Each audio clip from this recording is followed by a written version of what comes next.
எல்லோருக்கும் வணக்கம். மறுபடியும் லைவ்லேயே வந்துட்டேன். ஸோ என் பேர் கார்த்திகேயன். இன்றைக்கி ஏன் இந்த டாபிக்னால், நேற்று வந்து கிரகங்களின் நிலை எப்படி இருக்குது, உங்களோட பட்ஜெட்டில் கோச்சாரப்படி எப்படி இருக்கும், அது எப்படி உங்களுக்கு நன்மை செய்யும் தீமை செய்யும்ன்றதை சொன்னேன். இன்றைக்கி வந்து டாபிக் வந்து குழந்தை பாக்கியம். ஸோ அதுக்கு அந்த குழந்தை பாக்கியத்துக்கு என்னென்ன தேவைன்றது, என்னென்ன பண்ணால் குழந்தை பாக்கியம் கிடைக்கும்ன்றது நடைமுறையில் கோயில் பரிகாரமாக இல்லாமல் நடைமுறை பரிகாரமாக சொல்ல போகிறேன். நீங்களே வந்து அதை எப்படி உங்கள் ஜாதகத்தில் கண்டுபிடிக்கணுன்ற எளிமையான விளக்கமும் சொல்ல போகிறேன். ஸோ இதை வந்து நீங்கள் பயன்படுத்துங்க. ஸோ குழந்தை பாக்கியத்துக்கு வந்து முதல்ல நேற்று வந்து எனக்கு கொஞ்சம் கோல்டு, வாய்ஸு ஸ்லோவாக இருந்தது. இன்றைக்கி அதை இன்னும் போல்டாக சொல்ல ட்ரை பண்ணுறோம். குழந்தை பாக்கியத்துக்கு வந்து குரு தான் வந்து புத்திரக்காரகம். ஸோ அந்த குரு உங்களோட பட்ஜெட்டில் எந்த பொசிஷனில் இருக்கார், அவர் சாதகமாக இருக்காரா பாதகமாக இருக்காரா நட்பாக இருக்காரா, இதை பார்க்கணும். ஸோ உங்கள் கணவர் ஜாதகம், பெண் ஜாதகம், மனைவி ஜாதகம், 2 பேர் ஜாதகமே எடுத்து வச்சுங்க. நீங்களே எப்படி கண்டுபிடிக்கலான்றது எளிமையாக எனக்கு தெரிஞ்ச முறையில் உங்களுக்கு எக்ஸ்பிளைன் பண்ணுறோம். அது வந்து உங்களுக்கு நீங்களே கண்டுபிடிக்கலாம். அது முடியாத பட்சத்தில் ஒரு ஜோதிடரானதுங்க. இப்போ என்னோடய எளிமையான விளக்கம் நான் இப்போ சொல்கிறேன். இந்த விளக்கம் வந்து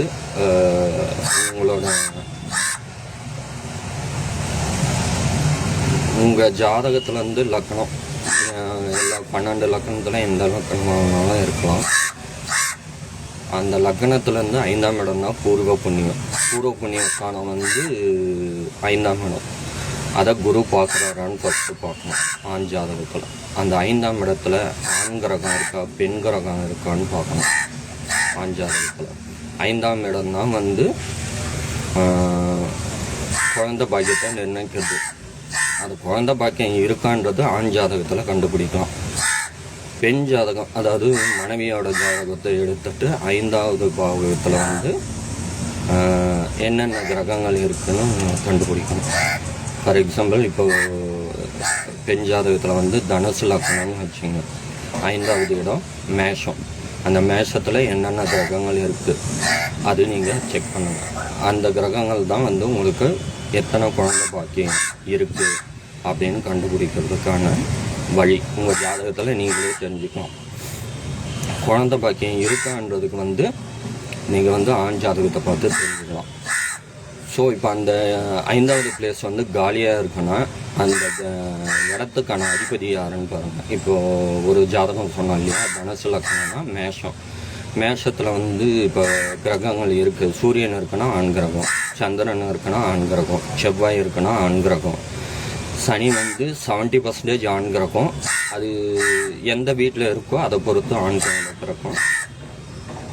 பெண் கிரகம் வந்து சுக்கிரன், புதன் வந்து 70% பெண் கிரகம், கேது வந்து ஃபுல்லாக அலி கிரகம்னு சொல்லுவாங்க, அதாவது திருநங்கை. ஸோ அது வந்து எந்த பொசிஷனில் உங்கள் பர்த் சார்ட்டில் இருக்குன்னு தெளிவாக பார்க்கணும். இப்போ சூரியன் சொன்னால், செவ்வாய் சொன்னால், சந்திரன் சொன்னால், குரு சொன்னால், ராகு கூட ஆண் கிரகத்தை தான் குறிக்கும். பெண் கிரகம் வந்து சுக்கிரன், புதன் வந்து 70% சொன்னார் இல்லைங்களா. ஸோ அது செக் பண்ணிங்க. இப்போ வந்து அந்த 5ஆவது பிளேஸில் எந்த கிரகம் இருக்குன்னு ஆண் ஜாதகத்தை பார்த்து தெரிஞ்சுங்க. அப்போ குழந்தை பாக்கியம் இருக்கா இல்லையான்னு கண்டுபிடிச்சிக்கலாம். ஒன்று, அதை குரு பார்க்குறாரான்னு பாருங்கள். இப்போ தனுசு லக்னம் குரு லக்னத்திலே இருக்காருன்னா 5ஆம் பார்வையாக மேஷத்தை கண்டிப்பாக பார்ப்பார். ஸோ அப்போ கண்டிப்பாக குழந்தை பாக்கியம் இருக்கும். இப்போ சனி இருக்கார், குரு பார்வையே இல்லை அப்படின்னா அவங்களாம் வந்து சில பரிகாரங்கள் செஞ்சு தான் வந்து குழந்தை பாக்கியத்தை பெறணும். ஏன்னா கடுமையான புத்திர தோஷம் இருக்குது. இதே பெண் ஜாதகத்தை எடுத்துங்க. பெண் ஜாதகத்தில் இதே மேஷ லக்கணமாக எடுத்துங்க. சிம்மம் வந்து 5ஆவது வீடாக இருக்கும். அந்த சிம்மத்தில் வந்து எத்தனை கிரகம் இருக்குன்னு பாருங்கள். அது ஆண் கிரகமாக பெண் கிரகமாக பாருங்கள். இப்போ என்னோடய மனைவி ஜாதகத்தில் வந்து 5ஆம் இடத்துல வந்து குரு இருக்கார், சுக்கிரன் இருக்கார், கேது இருக்கார். எனக்கு வந்து 2 பசங்க. குரு வந்து ஆண் கிரகம்னு சொன்னேன். ஸோ எனக்கு ஃபஸ்ட்டு ஆண் குழந்தை தான், 2வது சுக்கிரன் பெண் குழந்தை, 2வது பெண் குழந்தை தான். ஸோ இதை வச்சு தான் எளிமையான உங்களுக்கு சொல்கிறேன். நீங்கள் இதை வச்சு கண்டிப்பாக உங்களுதுலேயும் நீங்கள் தெரிஞ்சுக்கலாம். ஸோ இது வந்து தெரிஞ்சுக்கிறதுக்கான வழி. நீங்கள் இதை பார்த்தீங்கன்னா தெரிஞ்சிடும். கோச்சாரத்தில் இப்போ குரு வந்து எங்கே இருக்காருன்னா ரிஷபத்தில் இருக்கார். கன்னியை பார்க்குறாரு, கன்னி வீட்டை பார்க்குறாரு. ஸோ கன்னி ராசி, கன்னி லக்னத்துக்கு இந்த வருஷத்தில் கண்டிப்பாக இந்த மேக்குள்ளே குழந்தை பிறக்கிறதுக்கான எல்லா சாத்தியக்கூறுகளும் இருக்குது. அதே மாதிரி விருட்சகத்தை பார்க்குறாரு, 7ஆம் பார்வையாக குரு. அவங்க எல்லாருக்கும் திருமணம் நடக்கிறதுக்கான எல்லா சாத்தியக்கூறுகளும் இருக்குது. முயற்சி பண்ணிங்கன்னா இந்த டயத்தில் பண்ணலாம். விருச்சிக ராசிக்காரங்க, கன்னி ராசி, கன்னி லக்னக்காரங்க குழந்தைக்கு ட்ரை பண்ணலாம். மகரம் வந்து பாக்கியஸ்தானத்தில் இருக்கார். ஸோ அதனால் அவங்களுக்கு எல்லா வித நன்மைகளும் கிடைக்கும். குருவால் உங்களுக்கு என்ன கிடைக்கணுமோ அந்த எல்லா நன்மைகளும் கிடைக்கும். ஓகேங்களா? ஸோ கோச்சாரத்தில் இது.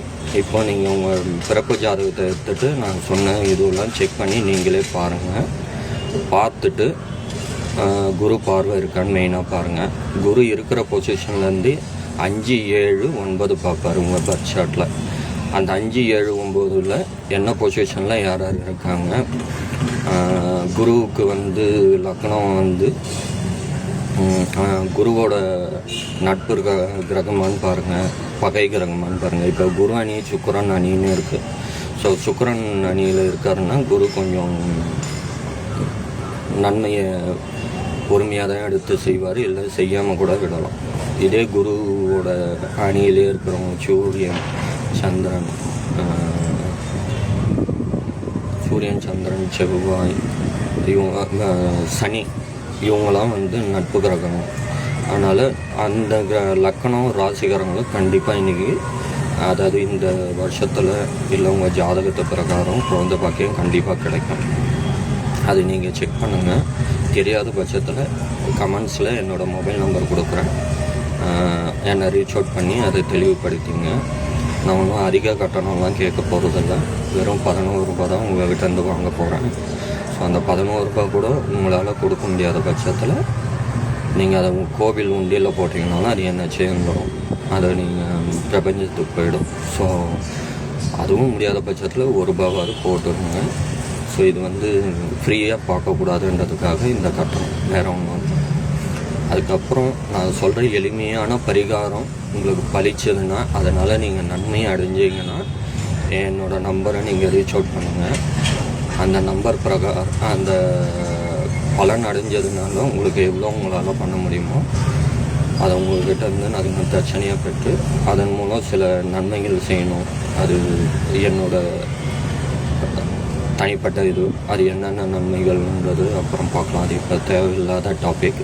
ஸோ இப்போ வந்து நான் என்ன சொல்ல போகிறேன்னா, நடைமுறையில் எப்படி போயிட்டு ஒன்று நீங்கள் கர்மாவை கடந்தாகணும், அது அப்படியே போகணும். என்ன நடக்குதோ பார்த்துக்கலாம் அப்படின்னு நீங்கள் அதை கடந்து போகணும். இல்லை அந்த கர்மாவை கழிக்கிறதுக்கு என்ன வழின்னு பார்க்கணும். ஸோ இது 2 தான் உங்களுக்கு வழி. இந்த 2 வழியில் நீங்கள் ஏதாவது ஒன்று தேர்ந்தெடுக்கணும். இப்போ அந்த கர்மாவை கழிக்கிறதுக்கு நான் சில நடைமுறை சாத்தியக்கூறுகள் சொல்கிறேன். அது நடைமுறையில் செஞ்சு பாருங்கள். உங்களுக்கு பலன் அளிச்சதுன்னா எல்லாருக்கும் தெரியப்படுத்துங்க. யார் யார் குழந்தை இல்லையோ இந்த வீடியோவை ஃபார்வர்ட் பண்ணி அவங்க தெரியப்படுத்துங்க. அவங்க அதனால் பயனடைஞ்சால் எனக்கும் அந்த பிரபஞ்சத்துக்கும் நன்றி சொன்னதுக்கு சமம். ஸோ இப்போ என்ன பரிகாரம்னா, முதல்ல வந்து இது வந்து நடைமுறை பரிகாரம் தான். கோயில் பரிகாரம் நான் 1 by 1 ஒவ்வொரு வீடியோவாக போகும். நடைமுறை பரிகாரன்றது அந்த பிரபஞ்சத்தை கூட நீங்கள் நேரடியாக தொடர்பு கொள்ள ஏதாவது ஒரு வழியை தேர்ந்தெடுத்துக்கணும். அதுக்கு என்ன வழின்னு நான் இப்போ சொல்கிறேன். குரு வந்து மஞ்சள் கலருக்கு சொந்தக்காரர். ஸோ நீங்கள் என்ன பண்ணுங்கள், ஒரு வெள்ளை பலூன் வாங்கிக்கோங்க. கர்ப்பப்பை உங்களுக்கு அந்த மாதிரி தான் இருக்கும், உங்களுக்கே தெரியும். அந்த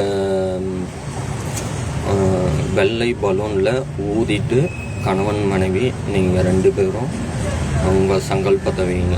எல்லோ கலர் மஞ்சள் கலர் ஸ்கெட்சில் எழுதுங்க.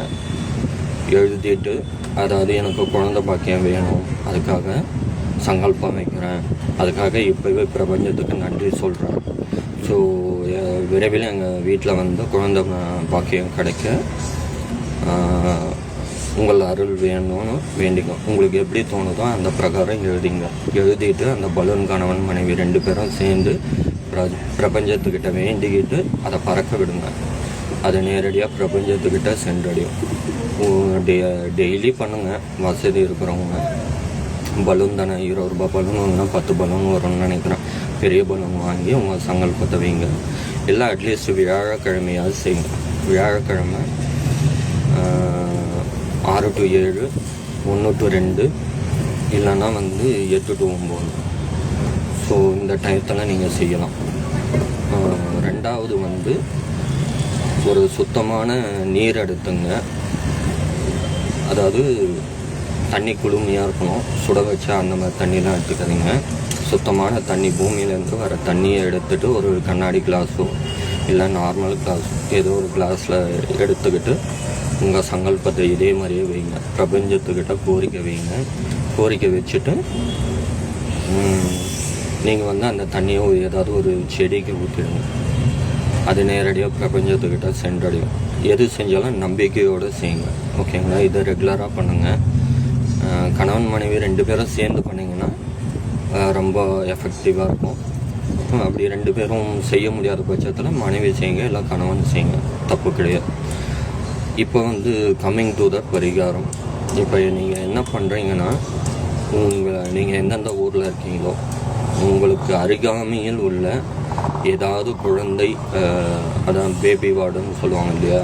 இப்போ சென்னையில் இருக்கிறவங்க எக்மோர் பேபி ஹாஸ்பிட்டல், இதே வெளியூரில் இருக்கிறவங்க உங்கள் தனியார் கவர்மெண்ட் ஹாஸ்பிட்டல் போங்க. அங்கே பேபி வார்டு இருக்கும். அங்கே போயிட்டு முடியாதவங்களுக்கும் உங்களால் முடிஞ்ச உங்கள் வசதிக்கு ஏற்ற மாதிரியே செய்யலாம், தவறு கிடையாது. உங்கள் வசதிக்கு ஏற்ற மாதிரி நீங்கள் வந்து அந்த பரிகாரத்தை செய்யலாம். அவங்களுக்கு என்ன தேவையோ அந்த நீடு என்னன்னு கேட்டு, பெட்ஷீட் வேணுமா, கொசு வலை வேணுமா, ஹார்லிக்ஸ் வேணுமா, பூஸ்ட் வேணுமா, பழங்கள் வேணுமா, இல்லை ஒரு வாரம் சாப்பாட்டு செலவுக்கு வேணுமா, அது அவங்களோட தேவையை அறிஞ்சு நீங்கள் செய்யுங்க. அப்போ வந்து கடவுள்கிட்ட பிரார்த்தனை பண்ணாதீங்க, பிரபஞ்சத்துக்கிட்ட பிரார்த்தனை பண்ணாதீங்க. கடமையை செய்யுங்க, பலனை எதிர்பார்க்காதீங்க. அது தானாக நடக்கும். அவங்க வாழ்த்துவாங்க. அது ஒருத்தருக்கோ 2 பேருக்கோ 10 பேருக்கோ இல்லை அந்த வார்டில் இருக்கிறவங்களுக்கோ உங்கள் வசதிக்கு ஏற்ற மாதிரி நீங்கள் செய்யலாம், தவறு கிடையாது. என்ன செய்ய முடியுமோ அதை செஞ்சுட்டு வாங்க. போகும்போது போகாமல் வெறுங்கையாக போகாமல் ஒரு மஞ்சள் கலர் லட்டு 1, 10, 7 எப்படி வேணாலும் வாங்கிட்டு போங்க. யாராவது ஒரு குழந்தை இருக்கும், அந்த குழந்தை கையில் அந்த லட்டை கொடுங்க. அந்த சிரிப்பை பாருங்கள், அப்போ உங்களுக்கு புரியும். அந்த சிரிப்பை பார்த்துட்டு அவங்க அந்த குழந்தை சாப்பிடும். அது குருவுக்கே சென்றடைஞ்சதான்னு நினச்சிங்க. இது வந்து வாழ்வியல் பரிகாரம். இந்த பரிகாரத்தை செஞ்சு பாருங்கள். செஞ்சு பார்த்துட்டு என்ன பலன் கிடைக்குதுன்னு என்னை ரீச் அவுட் பண்ணுங்கள். நான் இப்போ கமெண்ட்ஸில் என்னோடய மொபைல் நம்பர் எல்லாமே நான் கொடுக்குறேன். வாட்ஸ்அப் நம்பர், மொபைல் நம்பர் கொடுக்குறேன். நீங்கள் எப்போ இதனால் பயனடைஞ்சிங்களோ அதுக்கப்புறம் என்னை ரீச் அவுட் பண்ணுங்கள். ரீச் அவுட் பண்ணி நீங்கள் சொன்ன பரிகாரம் செஞ்சேன். ஏன்னா எனக்கு நான் நிறைய பரிகாரம் ஒவ்வொன்றா சொல்ல போகிறேன். அந்த ஒவ்வொரு பரிகாரத்துலேயும் எது உங்களுக்கு வந்து பலன் அடைஞ்சிங்கன்னு சொன்னீங்கன்னா வசதியாக இருக்கும். ஸோ நீங்கள் வந்து அந்த பலன் அடைஞ்ச பிறகு இப்போ நான் நாளைக்கும் வீடியோ போடுவேன். டெய்லி போட ட்ரை பண்ணிட்டு இருக்கேன். அந்த பரிகாரத்தை செஞ்சு ஒவ்வொன்றா எழுதி வச்சுங்க, நோட்டில் எழுதி வச்சுங்க. இப்போ நான் ஒரே ஒரு பரிகாரம் தான் சொன்னேன். ஏன்னா உங்களுக்கு ஓவர்லோடு கொடுத்துட்டோன்னா நீங்கள் 30 நாள் இருக்கும் வீடியோ. பட் ஓவர்லோடு சொன்னோன்னா சில பேருக்கு புரியாது. எதை செய்யறது, எதை ஃபஸ்ட்டு செய்யறதுன்னு யோசிப்பீங்க. அதனால் நானே எது ப்ரையாரிட்டி பண்ணி ஒவ்வொரு பரிகாரமாக 1 by 1 சொல்கிறேன். அது பிரகாரமே நீங்கள் செஞ்சுட்டு வாங்க, பலன் அளிக்கும். இந்த பரிகாரங்கள் வந்து உங்கள் அருகாமையில் இருக்கிறவங்களுக்கு, உங்களுக்கு தெரிஞ்சவங்களுக்கு, ஆஃபீஸ் ஃப்ரெண்ட்ஸு எல்லாருக்கும் கொண்டு போய் சேர்க்கணுன்றது என்னோடய கோரிக்கை. பிரபஞ்சம் அந்த வேலையை பார்க்கும், ஆனால் கிரகங்கள் செய்ய முடியாது. கிரகங்கள் அதை தடுக்கும். அதையும் மீறி இது எத்தனை பேருக்கு போய் சேரும்ன்றது பிரபஞ்சத்து கையில் இருக்குது. ஸோ கிரகங்கள் தடுக்கிறதுக்கான எல்லா வழியும் செய்யும். அதையும் மீறி அது சென்றடைஞ்சதுன்னா கண்டிப்பாக உங்களுக்கு அந்த பாக்கியம் கிடைக்கும்னு நான் நம்புகிறேன். நன்றி, வணக்கம். நாளைக்கு மீண்டும் சந்திப்போம். வேறு ஒரு கோயில் பரிகாரங்கள் நான் கடைசியாக தான் கொண்டு வருவேன். இது எல்லாமே வாழ்வியல் பரிகாரங்கள். நன்றி, வணக்கம்.